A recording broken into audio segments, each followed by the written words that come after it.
Bonjour à tous. Pour ce premier rendez-vous de l'année, nous allons parler d'un triomphe, celui de la petite reine. La bicyclette a été l'une des rares à traverser cette crise sanitaire en pleine forme.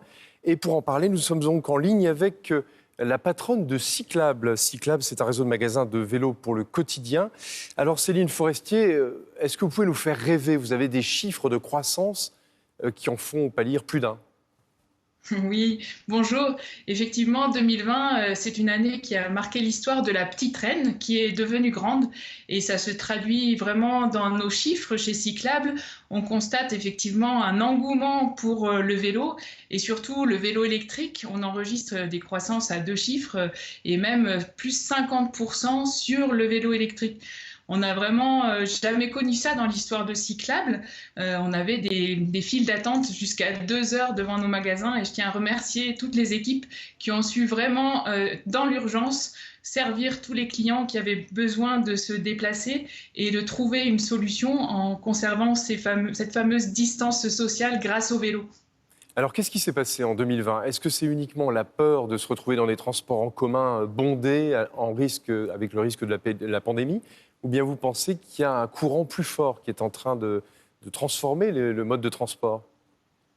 Alors j'aime bien dire que chaque coup de pédale contribue à rendre la planète et nos villes plus douces à vivre. Et c'est vrai que je crois qu'il y a cette prise de conscience vers la transition écologique, vers la ville plus durable. Mais pas que, il y a aussi finalement le fait d'essayer de pédaler tous les jours au quotidien, c'est se rendre compte que c'est efficace, pas besoin de se garer, pas besoin de traîner dans les embouteillages, on arrive à l'heure à son rendez-vous. Et puis aussi, à l'heure où on reste un petit peu confiné chez soi, c'est agréable de pouvoir pratiquer tous les jours un exercice physique. Donc au final, bon pour la santé, bon pour le moral. Le vélo, c'est vraiment un outil, rien que du plaisir et de la liberté, on en a bien besoin en ce moment. Alors, vous avez parlé du vélo électrique, mais en fait, tous les vélos, tous les types de vélos connaissent une croissance. Il y a par exemple le vélo cargo, vous pouvez dire ce que c'est, et qui marche bien également. Oui, c'est vrai qu'on a enregistré de belles croissances aussi sur deux autres familles de vélos. Le vélo cargo, effectivement, vous savez, c'est ces vélos où on peut mettre des enfants dans une caisse pour les emmener à l'école ou pour transporter des charges lourdes. Et on enregistre une croissance de 43% sur ce segment, 43% en valeur. Et puis un autre segment, c'est le vélo pliable, celui qu'on peut transporter dans le train ou ranger facilement si on est dans un petit appartement. Et là aussi, on enregistre de belles croissances puisqu'on est à 43% aussi en valeur sur l'année 2020. Est-ce que vous arrivez à suivre le mouvement, ou bien il y a même de la pénurie dans l'air, parce qu'il y a un tel engouement que vous n'arrivez plus à suivre? Oui, on a beaucoup parlé. Est-ce qu'il y aura suffisamment de vélos à Noël? C'est vrai que toute la filière vélo est en train de se réorganiser depuis le mois de mai. Toute la chaîne logistique est très tendue. Mais finalement, en se réorganisant, on arrive à travailler main dans la main avec nos fournisseurs. En tout cas, chez Cyclable, on est aujourd'hui avec 10 semaines de couverture du stock. Alors effectivement, pour un vélo très spécifique dans une marque, dans un coloris, il faut patienter un peu. Mais en tout cas, on a les moyens d'accompagner tous les cyclistes qui souhaitent se remettre en selle, même pendant cet hiver. Alors, il y a un élément nouveau à partir du 1er janvier, justement, c'est que les vélos doivent être gravés pour lutter contre le vol. Est-ce que vous pouvez nous dire un petit peu plus quelles sont les contraintes qui s'imposent maintenant aux fabricants et aux utilisateurs?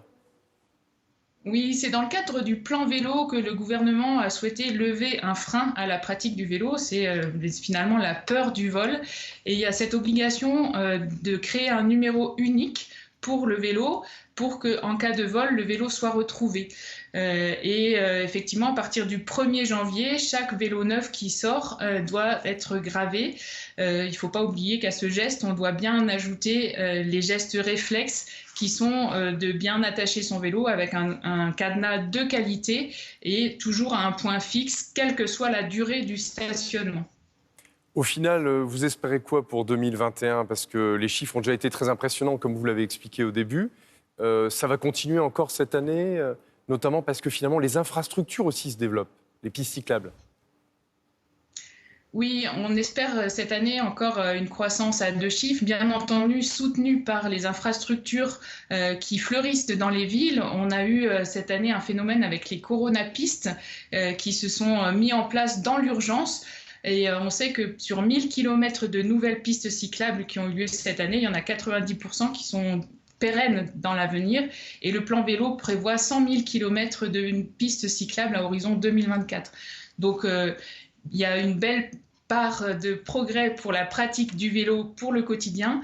Et chez Cyclable, on est très optimiste et on sait que pour nous, vendre des vélos, c'est aussi développer des nouveaux cyclistes qui contribuent à rendre nos villes plus douces à vivre. Et c'est vrai que ça donne du sens dans notre métier. On sait qu'on a la chance d'être porté par un secteur qui est très favorable dans son contexte de crise, mais ça contribue aussi à aider les personnes à mieux traverser cette crise grâce au vélo. Eh bien, Céline Forestier, merci beaucoup de nous avoir parlé de la petite reine. Belle année à vous et meilleurs vœux aussi à tous ceux qui nous écoutent. Merci pour votre fidélité. Belle journée.